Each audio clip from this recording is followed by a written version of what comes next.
মেসির প্রথম হার নাকি এবার নিশ্চিত, এমনই বিস্ফোরক ভবিষ্যৎবাণী করেছে এক দেশের প্রেসিডেন্ট। আর অবাক করা বিষয় হচ্ছে তিনি আর্জেন্টিনা বা কেপ ভার্দের নন, তিনি ইস্ট তিমুরের প্রেসিডেন্ট।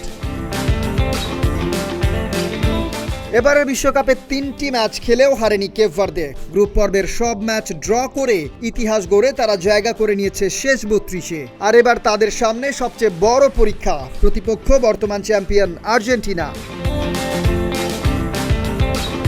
স্বাভাবিকভাবেই এই ম্যাচে ফেভারিট লিওনেল স্কালোনির দল। তবে কেপ ভার্দে নিজেদের আরেকটি চমকের জন্য প্রস্তুত বলেই বিশ্বাস করছে। কিন্তু এখানেই শুরু হয়েছে নতুন আলোচনা। ইস্ট তিমুরের president Jose Manuel Ramos Horta দাবি করছেন বিশ্বকাপে এবারই প্রথম হার দেখতে যাচ্ছে লিওনেল মেসি।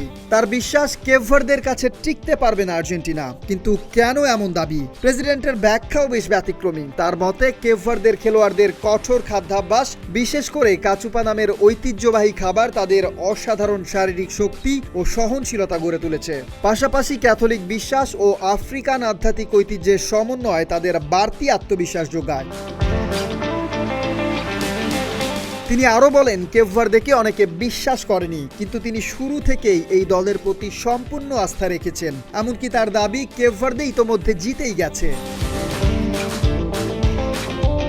এবার প্রশ্ন একটাই, এটি কি শুধু অন্ধবিশ্বাস নাকি সত্যি অপেক্ষা করছে বিশ্বকাপের সবচেয়ে বড় অঘটন? সেই উত্তর মিলবে বাংলাদেশ সময় শনিবার ভোর 4টায়, যখন মুখোমুখি হবে আর্জেন্টিনা ও কেপ ভার্দে। আর সবার চোখ থাকবে মেসিরা মাঠে কি জবাব দেন এই ভবিষ্যৎবাণীর। কামরান তুষার, ডেস্ক রিপোর্ট, ঢাকা পোস্ট।